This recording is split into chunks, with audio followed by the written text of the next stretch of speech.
वंदे महापुरुषते चरणारविंदम वंदे महापुरुषते चरणारविंदम।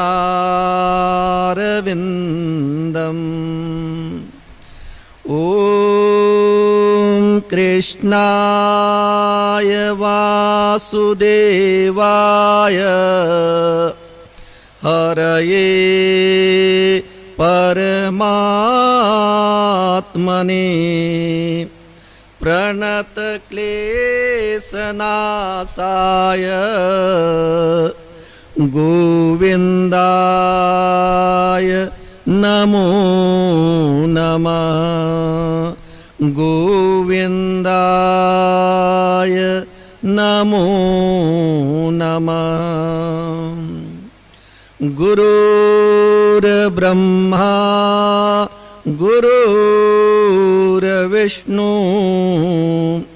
गुरुर्देवो महेश्वर गुरुर्साक्षात् परं ब्रह्म तस्मै श्री गुरुवे नमः। तस्मै श्री गुरुवे नमः। रघुपति राघव राजा राम पतित पावन सीताराम।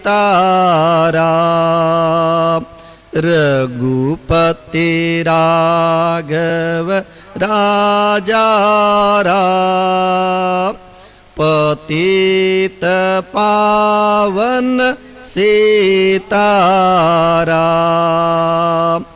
जय रघुनंदन जय सिया राम जानकी वल्लभ सीताराम। जय रघुनंदन जय सिया राम जानकी वल्लभ सीताराम। रघुपति राघव राजा राम पतित पावन सीताराम। रघुपति राघव राजा राम पतित पावन सीताराम। जय यदुनंदन जय घनश्याम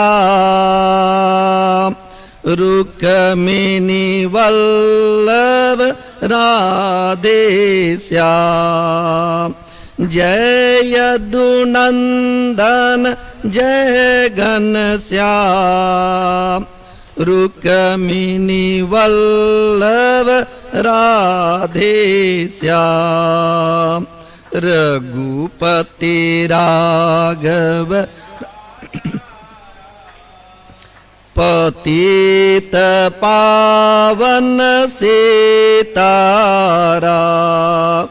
रघुपति राघव राजा राम पतित पावन सीताराम।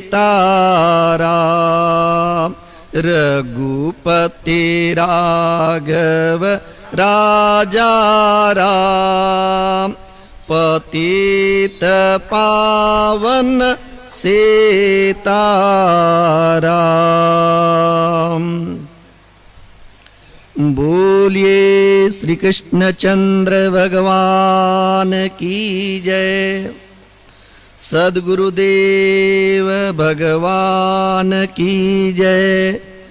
ओम नमः पार्वती पतये हर हर महादेव।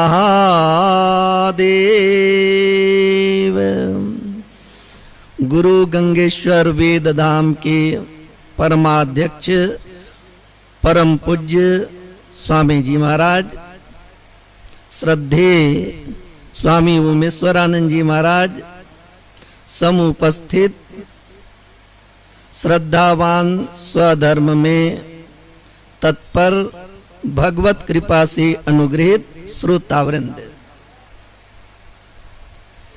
दो उपासक के संबंध में भगवान श्री कृष्ण कहते हैं कि जो सगुण उपासक हैं वे युक्ततम हैं और जो निर्गुण उपासक हैं वे मुझे ही प्राप्त करते हैं। यह श्रीमद् भगवद गीता का 12वां अध्याय भक्ति योग है और निर्गुण उपासक के संबंध में 3 श्लोक है कहना चाहिए, 2 श्लोकों में वर्णन है, तीसरे श्लोक में यह बताया गया है कि ये क्लेश कर है। ये तो संक्षिप्त में कहना चाहिए और जो कुछ भी हमने कहा है उसको आप लोग संक्षिप्त में ही मानिए। तो चौथे श्लोक पर थोड़ा सा विचार करते हैं। संयम्येन्द्रिय ग्रामं सर्वत्र समबुद्धया ते प्राप्नुवन्ति मामेव सर्वभूत हिते रता।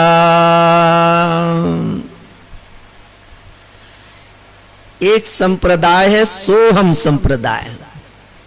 जैसे हम लोग आपस में मिलते हैं तो हरिओम, जय श्री कृष्णा, जय सिया राम ऐसे कहते हैं ना, उन लोग सोहम सोहम बोलते हैं। तो वही परमात्मा मैं ही हूं। ये जो निर्गुण उपासक है, जो निर्गुण ब्रह्म अक्षर अव्यक्त अनिर्देश्य है, इसका चिंतन करते करते उस ब्रह्म से अपने आप को अभिन्न रूप से जान लेते हैं। सगुण उपासना पुरुष तंत्र है। पुरुष तंत्र का तात्पर्य हो गया कि वो आपके ऊपर है। चाहे आप जो है राम की उपासना करें, कृष्ण की उपासना करें, शिव की उपासना करें, चाहे आप जो है सुपाड़ी में गणेश की भावना करें, उसमें किसी भी प्रकार से विचार करने की आवश्यकता नहीं है, आपकी इच्छा। और उपासना का विज्ञान यह है, चाहे किसी में भी आप भगवत भावना करेंगे आपका कल्याण होगा। जैसे लोग कहीं से जो है शालिग्राम ले आते हैं, उसके बाद फिर किसी पंडित जी से, किसी महात्मा से पूछते हैं कि देखो हमने तो ले आया श्रद्धा से, ये सचमुच में जो है शालिग्राम है या नहीं है। अब आपने ले आए, किसी से पूछ भी लिए, ठीक है, लेकिन जब आप भावना करेंगे वो शालिग्राम हो चाहे ना हो, आपकी उपासना के अनुसार से फल की प्राप्ति होगी। तो इस प्रकार से अच्छा, जो शास्त्र का विधान है वो कैसा है? शिवलिंग है, उसमें शिव की ही उपासना करनी है। शालिग्राम है, उसमें विष्णु की ही भावना करनी है। ऐसे नहीं कि सब तो एक ही है तो हम शालिग्राम में शिव की भावना कर लेंगे और जो शिवलिंग में जो है विष्णु की भावना करेंगे। इतना जो है शास्त्रों का परित्याग, अतिक्रमण नहीं करना चाहिए।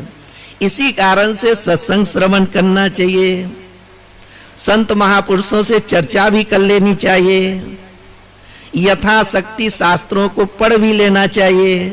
कौन से शास्त्रों को?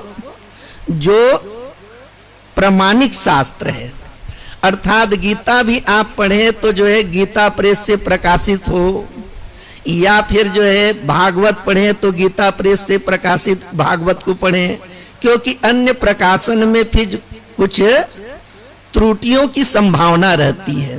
हाँ, तो इस प्रकार से शास्त्र अनुसार से ही पूजा पाठ उपासना करनी चाहिए। तो यहां क्या बतला रहे हैं, जो इंद्रियों के पूरे गांवों को संयमित कर लेता है, जब हमारा मन अपने वश में रहता है तब हम क्या है, शांति का अनुभव करते हैं। और जिस क्षण जो है हमारा मन अपने वश में नहीं रहा, हम अपने मन से ही दुखी हैं। फिर हाँ, बहुत सारी जो गलतियां हैं, त्रुटियां हैं, वो इस कारण से हो रही है कि हम अपने इंद्रियों पे संयम प्राप्त नहीं कर सके। तो व्यवहारिक जीवन में भी और जो है पारमार्थिक जीवन में भी संयम की जो है परम आवश्यकता है। जिन लोगों ने भी जो है सफलता प्राप्त की है, तो वो संयम के लिए, संयम प्राप्त करके किए हैं। और जो परमात्मा का अनुसंधान करना है, परमात्मा के स्वरूप का चिंतन करना है, तो ये जो कर्मों के द्वारा प्राप्त होने वाले विक्षेप हैं, कर्मेंद्रियां और जो है ज्ञानेंद्रियां, यदि अपने वश में न हो तो चिंतन जो है सम्यक रूप से नहीं होगा। तो लौकिक कार्य, वैदिक कार्य, परमात्मा के चिंतन, इसके लिए जो है संयम की आवश्यकता है। जब जब हम जो है कोई कार्य करते हैं, तो कार्य के प्रारंभ में यदि ऐसा निश्चय कर ले कि अब हमें जो है अपने शरीर पर जो है संयम प्राप्त करके ये कार्य प्रारंभ करना है, तो समय समय जो है हमारे भीतर संयम की जो शक्ति है वह बढ़ते चले जाएगी। दूसरी बात क्या कहते हैं, सर्वत्र समबुद्धया। जब जो है सर्वत्र परमात्म बुद्धि आ जाती है, तब न तो आप किसी से छोटे हैं, न किसी से आप बड़े हैं। हाँ, इस प्रकार से समत्व बुद्धि आने से स्पर्धा आदि समाप्त हो जाती है, हीनता समाप्त हो जाती, अहंकार भी समाप्त हो जाती है। लेकिन जिसके मन में विषमता है, वो विषमता होने के कारण से अपने आप वो जीवन भर दुखी रहेगा ना। वो किससे दुखी रहेगा, अपने भाई बहनों से भी दुखी रहता है कि देखो हमारा अमुक भाई कितनी उन्नति कर लिया, हम तो वहीं के वहीं रह गए। तो ये विषम बुद्धि होने से मन में जो है शांति रहने वाली नहीं है। और वह परमात्म चेतन कैसा है, कीट पतंग से लेकर के ब्रह्मा तक के सब में वह ब्रह्म जो है समरूप से, जैसे आकाश में किसी भी प्रकार की विषमता नहीं रहती है। हम लोग पाठ करते हैं, ईश्वरो गुरुरात्मेति मूर्ति भेद विभागिने व्योमवत व्याप्त देहाय दक्षिणामूर्तये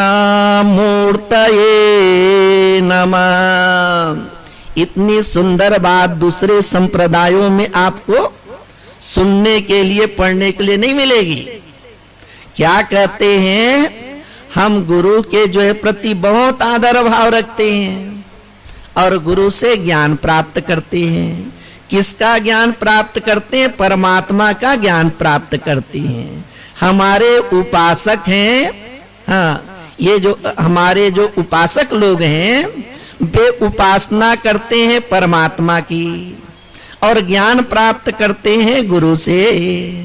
तो ईश्वर कैसे हैं, ईश्वर जो है सर्वनियंता है और गुरु जो है ज्ञान स्वरूप है, और शिष्य कैसे हैं, श्रद्धा से संपन्न है। भगवान जो है वो अनादि बोध हैं। ऐसा नहीं है कि भगवान श्री रामचंद्र जी वशिष्ठ के पास गए और वहां जाकर के उन्होंने ज्ञान प्राप्त किया तो उसके पहले वो अज्ञानी थे, ऐसी बात नहीं है। हाँ, ये कैसे है, ये भगवान की लीला है।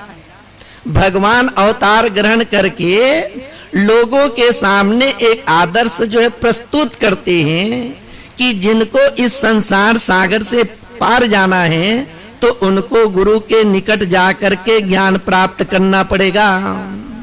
तो जो हमारा लक्ष्य है, जो हमारा उपास्य ईश्वर है, जो सर्वज्ञ सर्वशक्तिमान है वे, और जो ज्ञान को प्राप्त कर चुके हैं, जो सर्वज्ञ हो चुके हैं वे गुरु, तथा अभी जो अज्ञानी है, हाँ, जो अभी परमात्मा को जानना चाहते हैं वह शिष्य श्रद्धा से संपन्न है। ये तीनों के संबंध में क्या बतलाते हैं, है तो ये जो है तीन अलग अलग जो है उपाधि वाले हैं। ईश्वर हैं वे जो है माया उपाधि वाले, मायापति है, भगवान श्री कृष्ण मायापति हो गए। गुरु कैसे हैं, ज्ञान उपाधि वाले हैं वे, और शिष्य कैसे हैं, वे श्रद्धा से संपन्न हैं। ये कैसे हैं, तो जिस प्रकार से जो है आकाश है, तो घट के भीतर भी आकाश है, मकान के भीतर भी आकाश है, और महाकाश है। कहने के लिए अलग अलग जो है हो जाता है, लेकिन आकाश में कोई भेद नहीं। उसी प्रकार से जो है ईश्वर में, गुरु में और जो है शिष्य में किसी भी प्रकार से कोई भेद नहीं, अर्थात तत्वतः चेतन के रूप में तीनों में जो है समानता है, उपाधि अलग अलग है। हाँ, ते सर्वत्र समबुद्धया ते प्राप्नुवन्ति मामेव सर्वभूत हिते रताम। जैसे कोई व्यक्ति जो है पैदल जा रहा है, कहीं पर जो है कुछ सिक्के मिल गए, तो इस प्रकार से परमात्मा की प्राप्ति नहीं है। पहले सिक्का अप्राप्त था, बाद में प्राप्त हो गया। ऐसे कोई परमात्मा अप्राप्त रूप नहीं है, वह तो अपना आत्मा ही है। अज्ञान के कारण से जो है हमें जो है अप्राप्त सा हो गया था। इन साधनाओं के द्वारा हमने जो है परमात्मा को प्राप्त कर लिए। हाँ, तो सिक्का अलग है और सिक्का को प्राप्त करने वाला व्यक्ति अलग है। वैसे जीव अलग है और ईश्वर अलग है, ऐसे नहीं। क्या कहते हैं, ब्रह्मविद ब्रह्मै भवति। ब्रह्म को जानने वाला जो है वो ब्रह्म ही हो जाता है। अज्ञानता के कारण से वो अपने आप को जीव मान रहा था। जैसे ही परमात्मा को जाना तो समझ गया कि मेरे में जो जीवत्व भाव थे वो अज्ञान के कारण थे। सर्वभूत हिते रता। कहीं कहीं जो है लोग या कभी कभी लोगों के मन में ये विचार आते हैं, महात्मा तो जो है निष्ठुर होते हैं। हाँ, महात्मा कैसे होते हैं, वेदांती कैसे होते हैं, उसमें दया वगैरह नहीं होती है। लेकिन यहाँ क्या बतला रहे हैं कि जो ज्ञानी हैं वो तो संपूर्ण भूतों के हित में रहते हैं। गोस्वामी तुलसीदास जी क्या कहते हैं, संत हृदय नवनीत समाना कहा कबिन परि कहे न जाना। निज परिताप द्रवई नवनीता पर दुख द्रवई संत सुपुनीता। हाँ, कवियों ने उदाहरण दे दिए कि महापुरुषों का हृदय कैसा होता है, नवनीत के समान होता है। आग का ताप पड़ा तो जो है नवनीत जो है, घी है या मक्खन है, वो पिघलने लगता है। लेकिन ये उदाहरण, ये दृष्टांत जो है पूरी तरह से 100% जो है ठीक बैठता नहीं है। ये संत कैसे होते हैं, निज परिताप द्रवई नवनीता पर दुख द्रवई संत सुपुनीता। संत ने जो ऐसे ज्ञान प्राप्त कर लिए कि अब उसके जीवन में किसी भी प्रकार का दुख नहीं रहा। न अज्ञान है, न जो है वो कामना है, न ही उसके जीवन में कोई जो है कर्म करना शेष है। वो कृतार्थ हो गए। इसको कहते आत्यांतिक रूप से समस्त दुखों की निवृत्ति हो गई। हाँ, वह कैसे अपने आप को अनुभव करते हैं? अपने आप को जो है आनंद आनंद स्वरूप के रूप में जो है अनुभव करते हैं। जैसे सूर्य है तो सूर्य में कभी भी अंधकार आने वाला नहीं है, सूर्य प्रकाश रूप है। उसी प्रकार से अपने आत्मा को आनंद रूप जान करके अब ऐसा कोई जो है कारण नहीं बन सकता कि वो दुखी हो। लेकिन क्या कहते हैं, दूसरे के दुख को देख करके संत जो है द्रवित हो जाते हैं। अब ऐसे सुंदर सुंदर कथाएं हैं जिन कथाओं को पढ़ करके सुन करके ऐसे लगता है कि सामान्य व्यक्ति के लिए कठिन नहीं बल्कि असंभव सा ही है। हाँ, लेकिन करुणा इतनी हो जाती ना तो वे इस प्रकार से व्यवहार करते हैं। उमा स्वाति की कथा है। एक महात्मा ने देखा कि एक बिच्छू जल की धारा में बहते चले जा रहा है। अब जल की धारा में बहते जा रहा है तो डूबेगा, उसके बाद मर जाएगा। तो महात्मा के हृदय में जो है करुणा जागृत हुई। उन्होंने जो है अपनी अंजलि से उठा करके उसको किनारे लाने की चेष्टा करने लगा। जैसे ही किनारे ला रहा था वैसे ही बिच्छू ने डंक मारा और फिर महात्मा का हाथ जो है हिल गया। फिर से बिच्छू नदी के जल में जो है गिर गया, फिर बहने लगा। फिर वे जो है उठा करके किनारे लाने की चेष्टा करती हैं। फिर जो है बिच्छू डंक मारता। क्या बतलाते हैं कि वो अपना स्वभाव छोड़ नहीं रहा है, उसका जो है स्वभाव ये डंक मारना।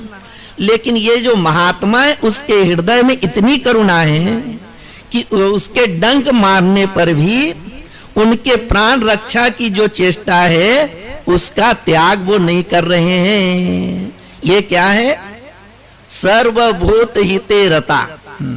हम लोग पाठ करते हैं, सर्वे भवन्तु सुखिना सर्वे सन्तु निरामया सर्वे भद्राणि पश्यन्तु मा कश्चित् दुःख भाग् भवेत्।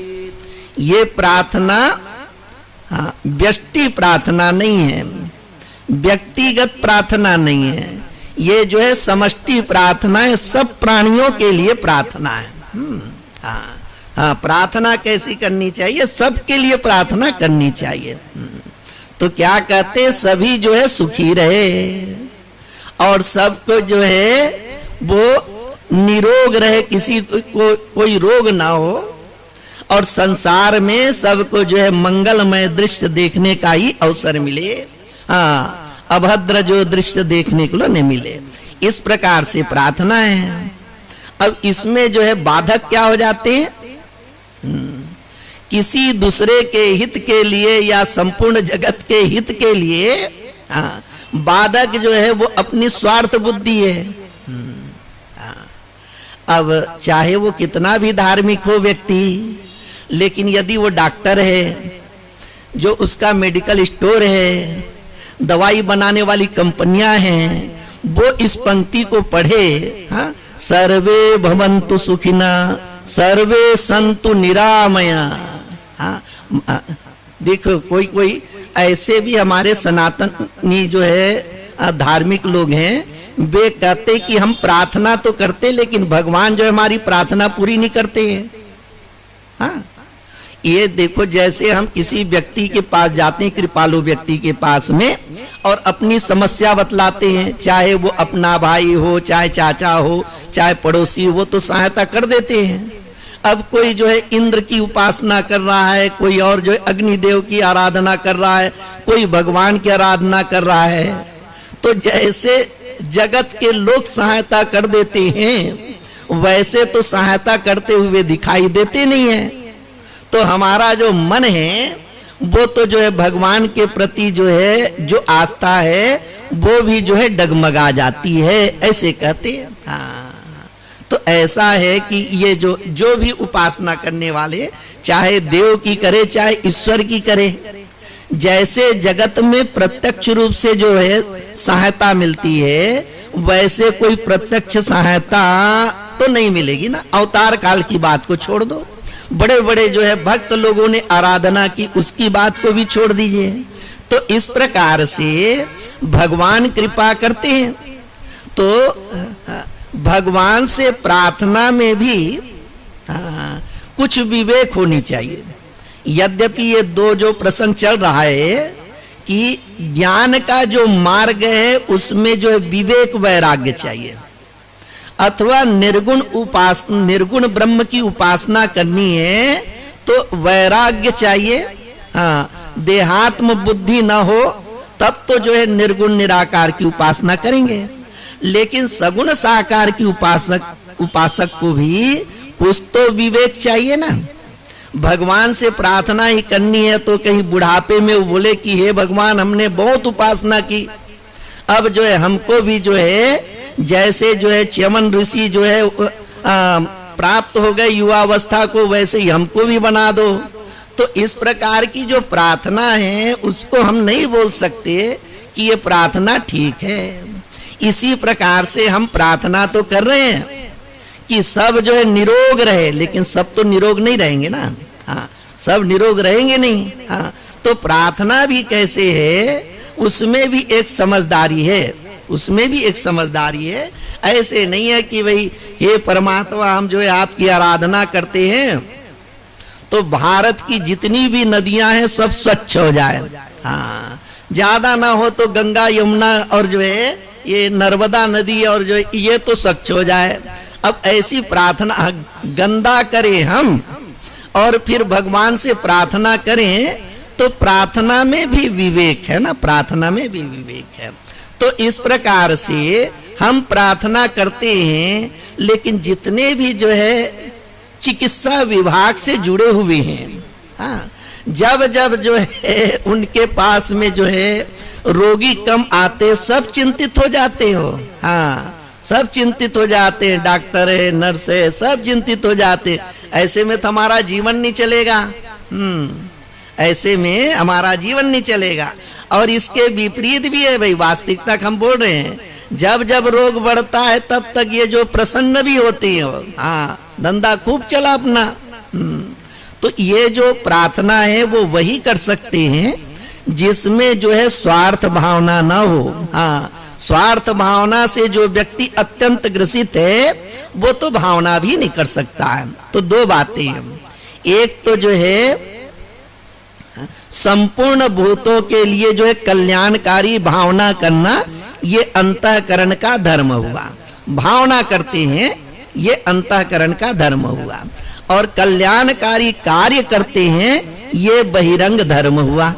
हाँ, तो जो व्यक्ति बिल्कुल असहाय है, गरीब है, वो भी भावना कर सकते हैं कि संपूर्ण संसार में सब सुखी रहें। हाँ, और जिसके पास में कुछ है वे भी भावना कर सकते हैं और कुछ सेवा भी कर सकते हैं। और बड़ी बड़ी भी सेवा जो कर रहे हैं, है ना, चाहे कोई गौशाला चलाए, चाहे गुरुकुल खोले, अन्न क्षेत्र हो, हॉस्पिटल हो, स्कूल हो, तो संपूर्ण जगत की दृष्टि से सोचेंगे तो ये तो जो है समुद्र में बूंद के समान भी नहीं है। तो ये आकलन, ये गणना नहीं करना है कि हमने जो है इस प्रकार प्रार्थना करते हैं तो हमने कितने लोगों की सेवा की, कितने को कपड़े दिए, कितने को पुस्तक दिए, क्या क्या दिए, ये गणना नहीं करना है। हाँ, हृदय में जो भावना है वह कहना चाहिए, दृढ़ होना चाहिए। इस प्रकार से ये बातें हो गई। कहने का तात्पर्य है कि भाई बोलते हैं ना कि हेल्पिंग नेचर होना चाहिए। हाँ, बस इतना ही है। हाँ, स्वभाव कैसा हो, थोड़ा सेवा भाव वाला जो है स्वभाव बनना चाहिए, अत्यंत जो है स्वार्थी न हो। और जो बड़े बड़े महापुरुष हैं उनका कैसे है, रंती देव हुए, भागवत में बड़ी सुंदर कथा आती है, राजा हैं वो। लेकिन ऐसी जो कथा है, देव योग से अकाल पड़ा ना तो 48 दिनों तक भोजन नहीं मिला, 49वें दिन भोजन मिल गया। और परिवार के साथ बैठ करके भोजन ग्रहण करने के लिए जो बैठे, आपस में बांट करके भोजन करने ही वाले थे, उसी समय जो है एक ब्राह्मण आ गए। उन्होंने कहा कि मैं भूखा हूं, मुझे भी कुछ जो है प्रसाद चाहिए। तो रंती देव ने उनको जो है भगवत स्वरूप मान करके उनको भोजन कराया। ब्राह्मण तृप्त होकर के चले गए। बचा हुआ भोजन था, उसको फिर विभाग करके जो है भोजन करने के लिए बैठे हैं। हाँ, उसके बाद में एक शूद्र आ गए। शूद्र को भी भगवत स्वरूप समझ करके उनको भी भोजन कराया, वह चले गए। फिर बचा हुआ भोजन है, उसको आपस में लेने ही वाले थे, तो एक व्यक्ति कुत्ते के साथ में आया, बोला कि मैं भी भूखा हूं, मेरा कुत्ता भी भूखा है, आप जो है कुछ भोजन करा दो। हाँ, कुत्ते को और कुत्ते के साथ को लेकर जो व्यक्ति आए थे उनको भी भगवत स्वरूप मान करके उनको भोजन करा दिए। भोजन समाप्त हो गया पूरा, बच गया केवल जल बच गया। हाँ, स्वयं भी जो है भूखे प्यासे हैं, परिवार के लोग भी भूखे प्यासे हैं, केवल जल मात्र था। तब फिर जो है एक चांडाल आया, उन्होंने बोला कि मैं प्यासा हूं, कम से कम मुझे पानी तो दे दो, बिना पानी के तो मैं मर जाऊंगा।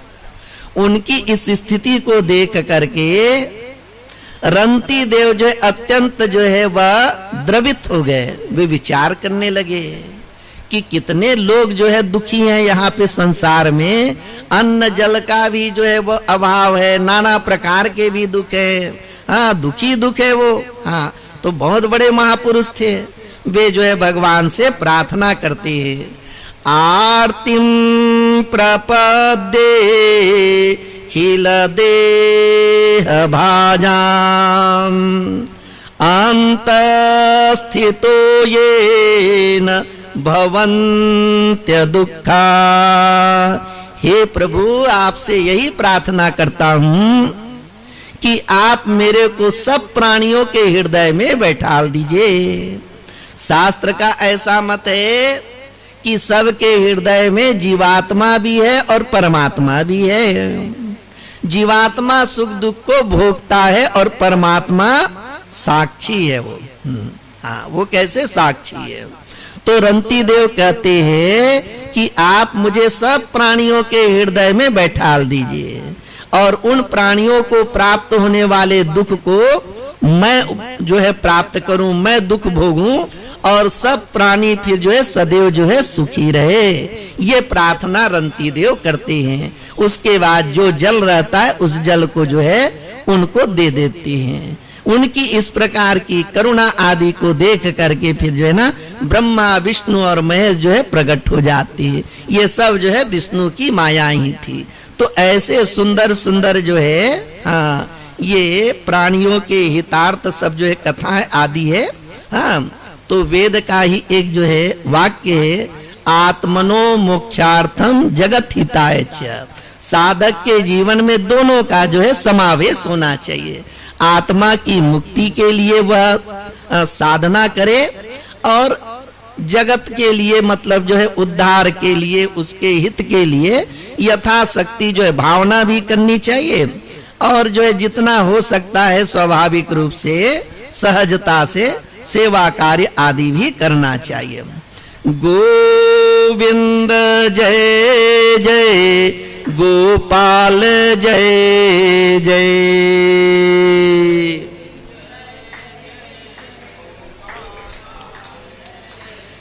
गोविंद जय जय गोपाल जय जय।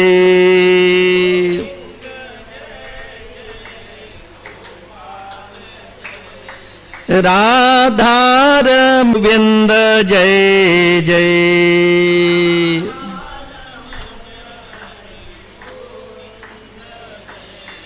राधा रमण हरि गोविंद जय जय।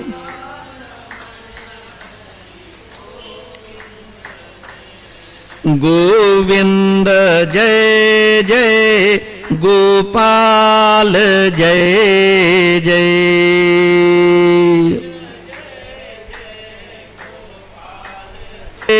जय गोपाल जय जय।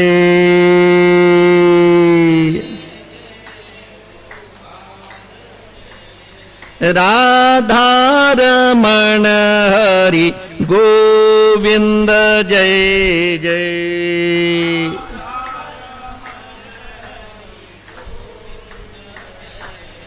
राधा रमण हरि गोविंद जय जय।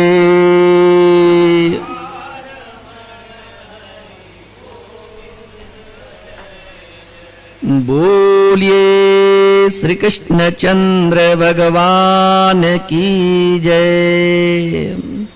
श्रीमद् भागवत में एक पौंड्रक थे, उन्होंने जो है दो बनावटी हाथ लगा लिए थे। दो हाथ के होते हैं आदमी, तो उन्होंने जो है दो बनावटी हाथ लगा लिए थे और वो बोलते थे कि मैं ही जो है सच्चा जो है वो वासुदेव हूं करके। हाँ, अपने आप को क्या बोलते थे कि मैं ही जो है वासुदेव हूं। इसी प्रकार से पुराणों में जितने अवतार की कथाएं हैं उनमें तो किसी भी प्रकार का संशय न करें। भगवान ही जगत की आवश्यकता के अनुसार से जैसे सृष्टि में जिस प्रकार की परिस्थितियां होती है उसके अनुसार से एक विशेष रूप धारण करके प्रकट होती हैं।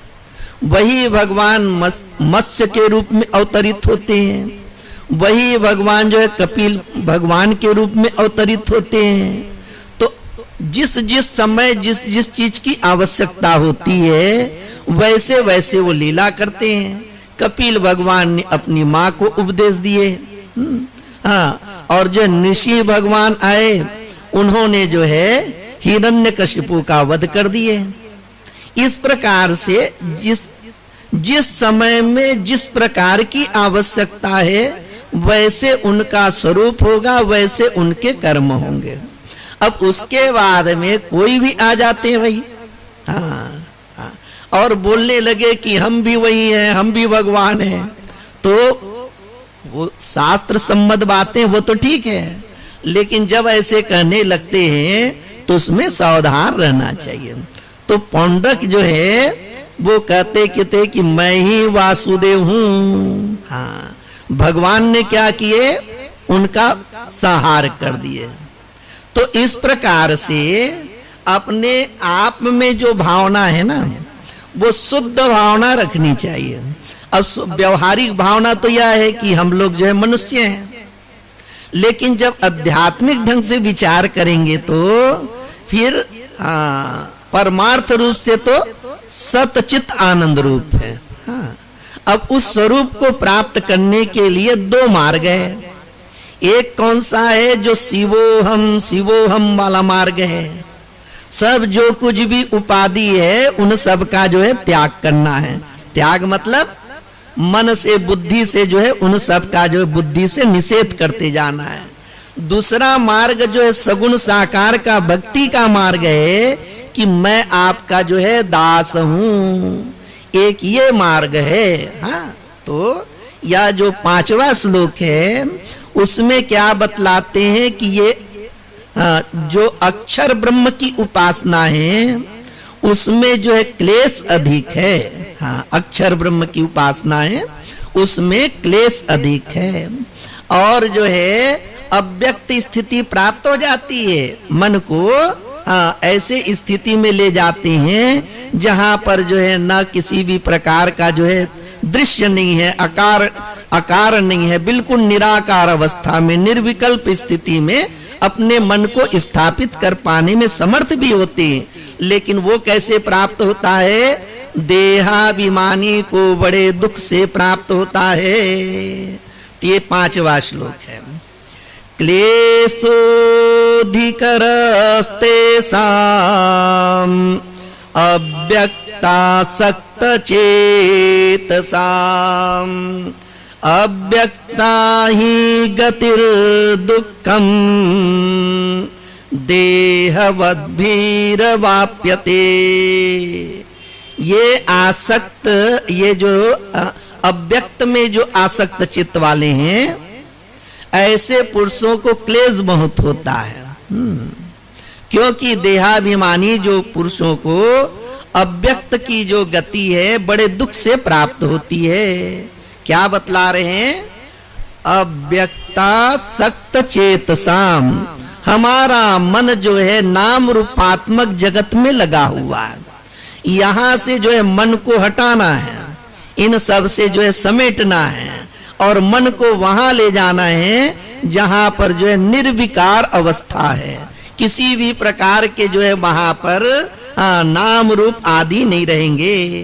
तो ये जो हम लोग पाठ करते हैं, यद्यपि वहां निषेध वाली बात है और यहाँ उपासना वाली बात है।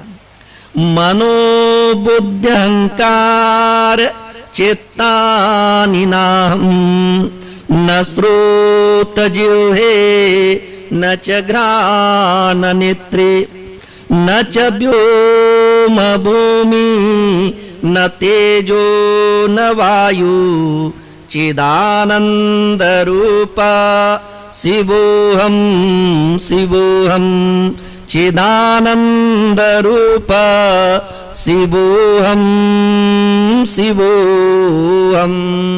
ऐसे निरंतर अभ्यास करने से वो साधक जो है तदा द्रष्टु स्वरूपे वस्थानम, वह अपने स्वरूप में जो है स्थित हो जाता है। और जब ऐसा चिंतन नहीं करता तो वृत्ति सारूप्यम इतरत्र, जिस प्रकार से मन में जो है विषय आएंगे वैसे उसके जो है स्थिति हो जाती है। तो ये जो हमने बतलाया ना पौंड्रक, तो जैसे जो है किसी को जो है कहीं रामलीला हुई, अब रामलीला हुई तो जो राम बनने वाले थे ना वो बीमार थे। अब क्या करना चाहिए? तो एक जो लड़का था उसको जो है थोड़ा अकल ठीक नहीं था, उसको राम बना दिए। राम बनाए तो फिर राम बन गए तो सारे गांव के लोग जो उसके पूजा भी किए। उन्होंने सोचा कि ये तो बहुत अच्छी बात है। हाँ, इसके पहले घर के लोग भी उसको बोलते थे कि तू बिल्कुल फालतू लड़का है, तेरे पास अकल है ही नहीं है, तू गंवार है, आदि आदि। अब जब इसको जो है मुकुट वगैरह पहना है, सब लोग बड़े पूजा वगैरह किए, तब जो है रामलीला पूरी हो गई। अब वो जो है अपने मुकुट वगैरह निकालता ही नहीं है वो, और वैसे घूमने लगा, वो गांव में घूमने लगा। अब जब ऐसे घूमने लगा तो गांव वाले को आपत्ति हो गई। हाँ, बतलाना मैं ये चाह रहा हूं कि आदमी अपने जो है वास्तविक स्थिति को समझे, अपने वास्तविक स्थिति को समझे। ये सब उपासना है ये। हाँ, शिवो हम की भी उपासना है, ईश्वरो हम की भी उपासना है, नाम है, सब जो है अंग्रोपासना करते हैं। तो इस प्रकार से भावना करते करते अपने आप में कहीं जो है भ्रम ही हो जाए, अपने आप में क्या है भ्रम हो जाए, तो फिर बड़ा मुश्किल है ना। हाँ, मन को जो है वहां बिना ले गए वो मानने लगे कि मैं तो मुक्त हो गया, तो भी एक जो है झंझट है वो। हाँ, तो झंझट का मतलब एक कहना चाहिए वो व्यक्ति भटक गया हो। हाँ, भटक गया। तो अपने वास्तविक स्थिति को जानते हुए उसके भीतर जितनी भी प्रकार के जो है सामर्थ्य है उनके अनुसार से उसको साधना करनी पड़ती है। तो यहाँ पर क्या कहते हैं कि जो निर्गुण उपासक हैं उनको सब छोड़ना पड़ता है। क्या क्या छोड़ना पड़ेगा? उपासना करने में जो विक्षेप डालने वाले हैं, विघ्न डालने वाले हैं, उन सबको छोड़ना पड़ेगा। तो अपने घर से, जैसे मैं बोल रहा हूं ना, उसको उसी अर्थ में लीजिएगा। अपने घर से फिर जो है राम कृष्ण शिव की जो मूर्ति है या चित्र है उसको भी हटाना पड़ेगा। ऐसे बोलेंगे कि सब रहे और मैं उपासना करूं, तो कहीं न कहीं आस्था है तभी तो उसको रखें। आप सगुण उपासक हैं तो ठीक है। हाँ, आप लोगों को समझ में आ जाए इस कारण से एकदम स्पष्ट बोल देता हूं कि जो कट्टर जो है कबीर पंथी है वो अपने घर में कृष्ण राम शिव के जो है चित्र नहीं रखेंगे, क्योंकि उसको तो भगवान मानते नहीं है ना। इसी प्रकार से आर्य समाजी आश्रम में जाएंगे तो राम कृष्ण शिव के जो है मूर्ति की तो बात दूर है, चित्र भी नहीं रखेंगे। हाँ, मैंने सुना है इधर जो है कहाँ जो है ना, इधर जो आगे जो है बॉम्बे सेंट्रल के आगे रेलवे स्टेशन के पास में कोई जो है कबीर पंथी है, उन्होंने जो है भगवान की मूर्तियों को रख लिए है कबीर पंथी और रख लिए हैं। अब जो है कबीर पंथी लोग आते हैं तो उनको जो है वो स्थान देते नहीं है, तो बोलते हैं देखो ये हमारे जो है पंथ के तो हैं लेकिन हमको रहने नहीं देते, और जो है भगवान की मूर्ति को रख लिए हैं, और भगवान की मूर्तियों को रखे तो उसमें जो है चढ़ावत आता ही है, पैसे वाला भी हो गए। तो इस प्रकार से अपनी परंपरा में जो चलने वाले हैं वो निश्चित रूप से इनका जो है वो तिरस्कार करेंगे। ये तो परंपरा वाली बात हुई। लेकिन आप जब साधना करेंगे तो जितना हो सके जो है नाम रूपात्मक जगत से जो है हटाएंगे, तो वो भी नहीं रहना चाहिए। क्या है, वो भी नहीं रहना चाहिए। अब जो है जिसका जो है अभ्यास बना हुआ है, प्रतिदिन मंदिर आना है, भगवान का दर्शन करना है, अब तो आप जो है निर्गुण उपासना में जा रहे हैं तो इसको छोड़ना पड़ेगा ना।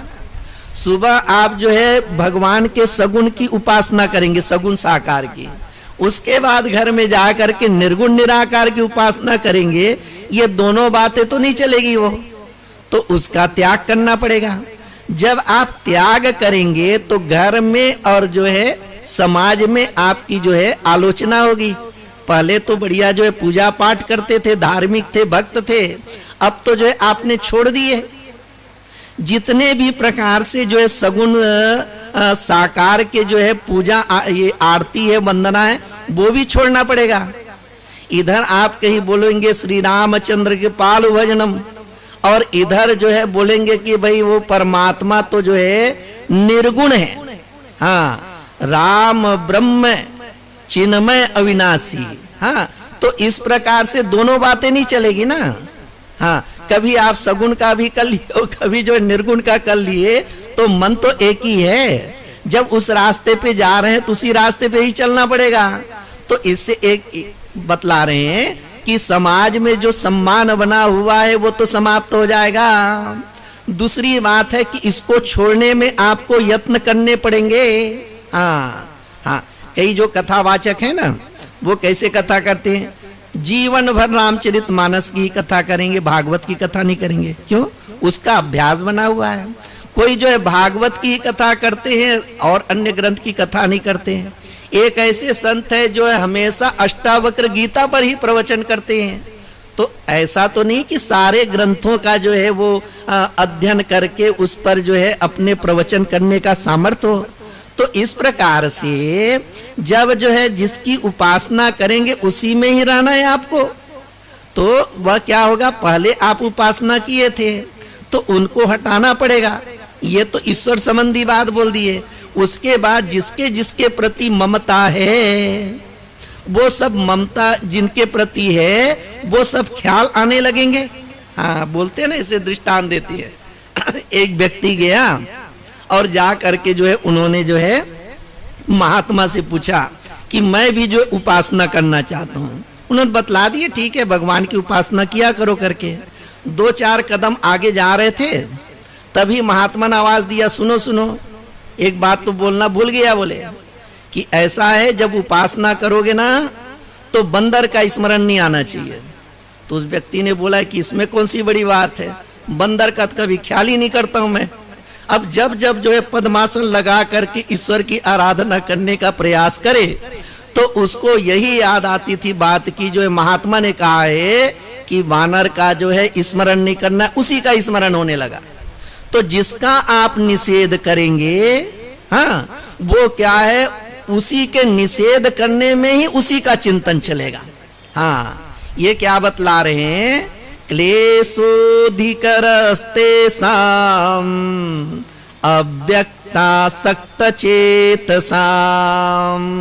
ये कैसे होता है, इसमें क्लेश अधिक है। हाँ, टीकाकार लोग ये कहते हैं जो आपने इसके पहले जो पढ़ा है ना, कि मत कर्म कृत, वो भी सरल नहीं है, वो भी कठिन है। कठिन कैसे है? जो साकाम कर्म करने वाले हैं उसके लिए जो है निष्काम कर्म करना, अर्थात भगवत प्राप्ति के लिए भगवत समर्पित बुद्धि से कर्म करना कठिन है। किसी को बोलो कि भाई आपको जो है ऐसे ऐसे कार्य करना है और उसमें कुछ मिलने वाला नहीं है, सेवा भाव से करो, तो उसी समय जो है उदासीनता आ जाती है। तो ये भगवत निमित्त कर्म करना वह भी कठिन है। उसके बाद में सगुण निराकार की उपासना करना वो भी कठिन है। और उससे भी ज्यादा कठिन क्या है? ये निर्गुण निराकार की उपासना करना जो है कठिन है। तो ऐसे अव्यक्त में आसक्त चित्त होना ये कैसे है? क्लेशतर है। आद्य शंकराचार्य जी एक जगह क्या कहते हैं? निज गृहात् तूर्णम विनिर्गम्यताम। जब इस प्रकार की मन स्थिति हो जाएगी, तब मैंने बोला ना कि बाहर भी त्याग आवश्यक हो जाता है। तो यहाँ कहते फिर अपने जो है घर को छोड़ देना चाहिए। घर में तो मिलेगा नहीं उस प्रकार के जो वातावरण। तो ये सब कैसे है? कठिन है। कबीरदास जी क्या कहते हैं? कबीरा खड़ा बाजार में लिए लुकाठी हाथ, जो घर फूके आपनो चले हमारे साथ। तो ये मार्ग को इसी प्रकार से बता रहे हैं कि देखो भाई, हमने तो अपना घर द्वार जो है फूक दिए और जो है इस प्रकार जो है निर्गुण निराकार परमात्मा की ओर चलना है, तो आप भी जो है उसी प्रकार फूक करके चलो। ये मार्ग ऐसा है। और जो है सगुण साकार का जो मार्ग है की उपासना है ना, वो कैसे है? वो सरल है। हाँ, सबसे कठिन क्या हो जाता है? अव्यक्ता ही गतिर दुखम देहवद्भीर वाप्यते। ये जो देहाभिमानी है उनको अव्यक्त की गति, गति मतलब अव्यक्त अवस्था की जो है स्थिति जो है बड़े दुख से प्राप्त होती है। किसी को बोलो कि वहां सेवा कर दो, वो भी कर देंगे। वहां दान दो, वो भी जो है कर देंगे। घर को छोड़ दो बोलेंगे, घर को भी छोड़ देंगे। लेकिन अहंकार को छोड़ना, अहंकार को छोड़ना जो है वो बड़ा कठिन है, वो बड़ा कठिन है। हाँ, टीकाकार ने तो ये लिखे हैं कि ब्रह्मा के लिए भी जो है संभव नहीं है, लिखे। और वहीं पे बोलते हैं कि इसका तात्पर्य ये बहुत कठिन है। हाँ, बाहर का सब त्याग करना ना सब सरल है, लेकिन अहंकार का त्याग करना वो बहुत कठिन है। और बिना अहंकार का त्याग किए ये जो है ना उपासना हो नहीं सकती है। हाँ, गीता के 13वें अध्याय में आता है अमानित्वम। सर्वप्रथम बतलाते भाई अमानी हो जाओ।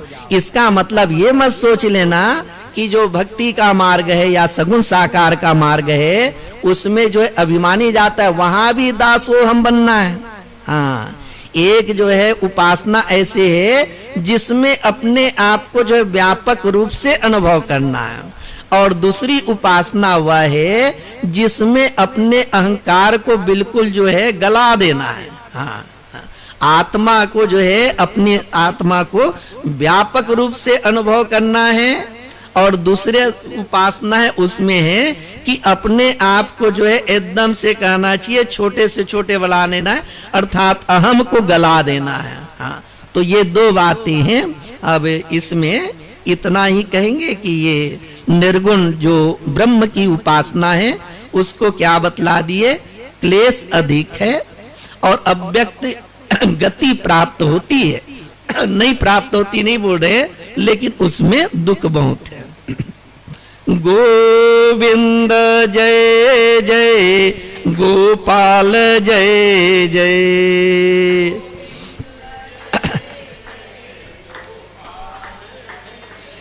गोविंद जय जय गोपाल जय जय।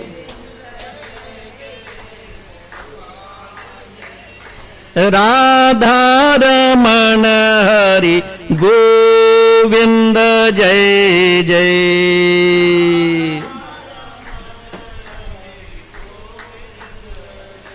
बोलिए श्री कृष्ण चंद्र भगवान की जय।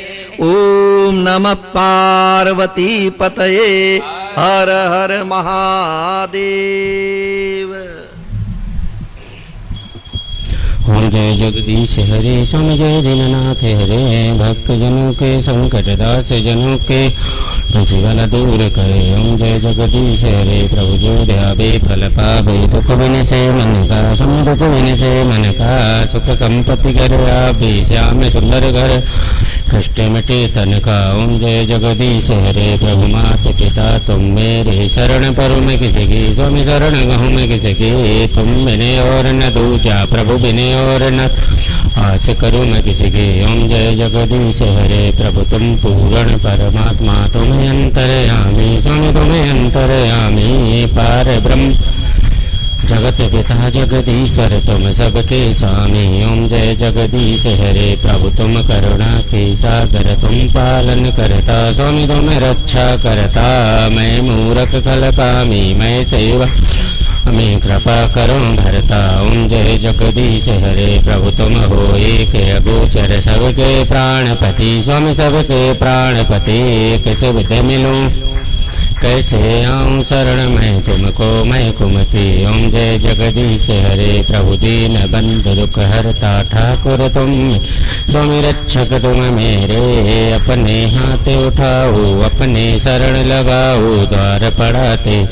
ओम जय जगदीश हरे प्रभु विषय विकार मिटाओ। पाप हरो देवा स्वामी कष्ट हरो देवा।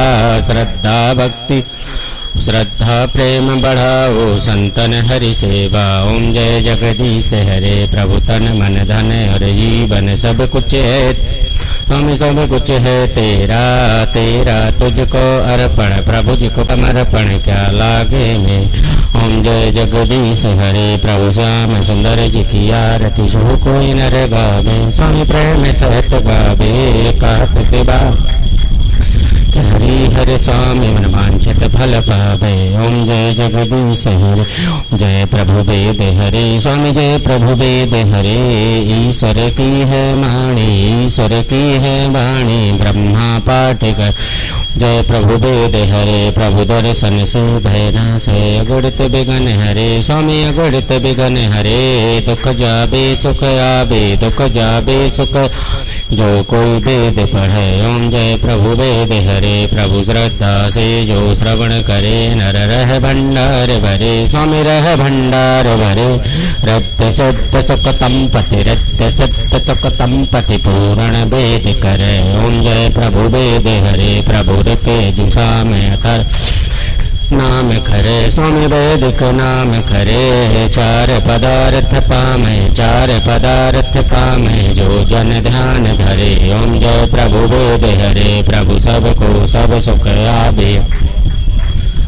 स्वामी भोग मोक्ष सगरे ज्ञान विज्ञान जपादिक ज्ञान विज्ञान बाधिक मंगल मोद भरे। ओम जय प्रभु वेद हरे प्रभु हो हवन निरंतर पाठ अखंड धरे स्वामी अखंड धरे।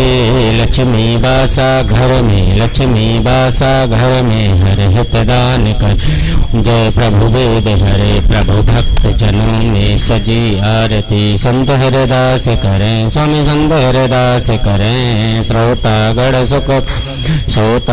सुख पामे सो हम ध्यान धरे। ओम जय प्रभु वेद हरे प्रभु वेदों की यह सरल आरती। हरे स्वामी जो कोई कंठ करे योगीश्वर गंगेश्वर योगीश्वर गंगेश्वर सर्वानंद कर। ओम जय प्रभु वेद हरे ओम जय गुरु ब्रह्म ज्ञानी स्वामी जय गुरु ब्रह्म ज्ञानी। सुर नर मुनि जन सेवत सुर नर सेवत ध्यान धरत ध्यानी। ओम जय गुरु ब्रह्म ज्ञानी ब्रह्मा विष्णु सदा शिव भोले गुरु मूरत मान। जय गुरु ब्रह्म ज्ञानी शेष शारदा सेवित शेष शारदा सेवित वेद विदत बाण। ओम जय गुरु ब्रह्म ज्ञानी जीवन मरण मिटाओ अपना जन मानी। ओम जय गुरु ब्रह्म ज्ञानी दीन दयालु दाता सब सुख की खाने। ओम जय गुरु ब्रह्म ज्ञानी भेदा भेद मिटाओ और एकता यानी। ओम जय गुरु ब्रह्म ज्ञानी गुरु जी की आरती गावे सतगुरु जी की आरती गावे नित दिन जो प्रा। जय गुरु ब्रह्म ज्ञानी अंत परम पद पावे अंत परम पद पावे निर्भय निर्वाणी। ओम जय गुरु ब्रह्म ज्ञानी ओम जय गुरु ब्रह्म ज्ञानी जय गुरु ब्रह्म ज्ञानी। सुर नर मुनि जन सेवत सुर नर मुनि जन सेवत ध्यान धरत ध्यान। जय गुरु ब्रह्म ज्ञानी। विश्व में विख्यात है विश्वेश्वरवाणी विश्व हम बिखरे विश्व में हरे विश्व के खेद। ओम कृपा दृष्टि तृतभ्यंतरदम क्षणार्थम यंगहृसकम पूर्वम जनिदीयम ध्यानम च आपम गलति भजे प्रातस्तम श्री परम गुरु गंगेश्वरमयंता कारुण्यम प्रभृति सिद्धोदारकलदम मुखाब्जे माधुर्यम लसलाटे तन्महाकृष्ण गात्रमेश्य प्रणत्यम प्रतपा भजे प्रातस्तम श्री परम गुरु गंगेश्वर मुनि तपासक्त्या बाल्य हृदयतम योपजपतम विलोकम प्रत्यक्षम सबलम दिव्यांतर समापूर्वा वाक्सिद्धि किमिव संभूतेन सहजा भजे प्रातस्तम श्री परम गुरु गंगेश्वर मुनि सदा यो भक्तानां यदतम हन्त वसदीयं व्याख्यानं भुवन भयहानं चतनुदेदीये सा जिह्वारटिहरामैव सततं भजे प्रातस्तम श्री गंगेश्वर मुनिं प्रभाते यो वेदनुनासं प्रकुरुते तथा सायं शास्त्राभ्यासुधां पायति च सदैव श्रीचन्द्र भगवन्तं मुनिवरं भजे प्रातस्तम श्री गुरु गंगेश्वर मुनिं यस्मिन्नस्ति सत्प्रतोः पीडा हि विपदां नवासुयादेशा प्रतिपीडितापा कुचितपि परन्दान्ते शान्ते देश सहजा भजे प्रातस्तम श्री परम गुरु गंगेश्वर मुनि वसन्ते मे वेदाषडयुक्ता यदृशि यदीयं वैदोस्तं सर्वगुरु समानं च विदिनो यदीया सदभाडी हरगुरुसं संवितरति भजे प्रातस्तम श्री परम गुरु गंगेश्वरे श्रुतीनां मन्त्रे सप्रतिपदमहो कृष्णपरकं नवार्थं सन्देश्याभ्यत्र शुभं कर्म भुवि उदासीना स्वामी प्रबलममलं पापजलनं भजे प्रातस्तम श्री परम गुरु गंगेश्वर मुनि प्रातः प्रदोषमे चेस्तु भक्त्या गंगेश्वराष्टकं षड्यात् पठेद् वा हितवांशितं जलपते गुरु सत्कृपाता कल्पात्रे स्तवराजेस्था श्रुतिमेव पुंसांसि स्वामी गंगेश्वराणाम् स्तवनमनोनं मञ्जलं गन्धत्वा जयप्रभासी गङ्गरूपसञ्जलस्तास्तभीते यत्कृपाकणमासादस्तपोमुखं मया आनन्दकर्णगोविन्दासा प्रभो सम्प्रसीददाता। गुरु ब्रह्मा गुरु विष्णु गुरुदेवो महेश्वरा गुरु साक्षात् परब्रह्म तस्मै श्री गुरवे नमः। श्री गुरु चरण सरोज रज निज मन मुकुर सुधावरण रघुबल विमल सोचोदायक फलचार्वते जानकी सुमरं वरं कुमार फलब्धविद्या देमय हरं कलेश विकासियापति राम जय जय राम मेरे प्रभु राम जय जय राम। जय हनुमान ज्ञान गुण सागर जय कपीस तिहि लोक उजागर राम दूते तुलित बलधामा अंजनी पत्र पवन सुत नामा। महावीर विक्रम बजरंगे गोवंदन मारि सुमदगे संगी कंजन मरण विराज सुबेसा कानल कुंडल कुंजित केसा हाथ बजे ध्वजा विराजे कांधे मोर्जने कर्षण केसरी नंदन तेज प्रताप महाजगवंदन विद्यावान गुणी चातुर राम काज करवे को आतुर प्रभु चरसन बेको रसिया राम लखन सीता सूक्ष्म रूप धरि सिंह दिखावा विकट रूप धरि लंक जरावा भीम रूप धरे सब संहारे रामचंद्र काज सवारे लाय सजीवन लखन जियाए श्री रघुबीर रघुपति कीने बहुत बड़ाई तुम मम प्रिय भरत सम भाई सहस बदन मरोज जगामय श्रीपति कंठ लगा बैसन गादिक ब्रह्मादि मुनीसा नारद सारद कुबेर दिखपाल जहाँ दे कवि गोविंद कंसने गहाते तुम उपकार सुग्रीव कीना राम मिलाय राजपद दीना तुमरो मंत्र विभीषण माना लंकेश्वर भय सब जुग सहस्त्र योजन वर भानु लील्यों ताहि मधुर फल जानो प्रभु मुद्र कामिल मुख माहि जलद लाग गए चरच नाहि दुर्गम काज जगत के जेते सगमय अनुग्रह राम दुआरे तुम रखवारे हो तनाज्ञावन बहुसारे सब सुगल है तुम्हारी शरणा तुम रक्षक काहू को डरना आपन तेज समारो आप तीनों लोक हाकते बहुत पिचाच निकट नहीं आवे महावीर जब नाम सुनावे न से रोग हरे सब पीरा जपत निरंतर हनुमत संकट ते हनुमान छुड़ावे महगम वचन ध्यान जो लावे सब पर राम तपस्वी राजा तिनके काज सकल तुम सा और मनोरथ जो कोई लाभे सोई में जीवन भल पावे चारों युग परताप तुम्हारा है प्रसिद्ध जगत उजिया साधु संत के तुम रखबारे असुर निकंदर राम दुलारे अष्ट सिद्ध नौ निधि की दाता असबर दिन राम रसायन तुमरे पासा सदा रहो रघुपति की दासा तुम्हारे भजन राम जुग पामे जन्म जन्म के दुख विसरामै अंत काल रघुबरपुर जहाँ जन्म हरि भक्त कहाई और दूबता चित्तन धरहि हनुमत से ही सर्व सुख का संकट कटे मिटे सब पीरा जो सुमरे हनुमत बल बीरा जय जय जय हनुमान गोसाई करं गुरुदेव गिनाए जो सत बार पाठ कर कोई छोटा बंदे महासुख पढ़ हनुमान चालीसा हो सिद्ध साखी गौरी सा तुलसीदास सदा हर जय राधे जय नाथ मेरा पंथन संकट मंगल मूरत रूप राम लखन सीता सहित हृदय बसंग सुर भूप सियापति राम प्रभु राम जय जय राम लाल देह लाली लस अरधर लाल लंगोर भज देह दानो हरं जय जय जय कपसूर सियापति राम जय जय राम मेरे प्रभु राम जय जय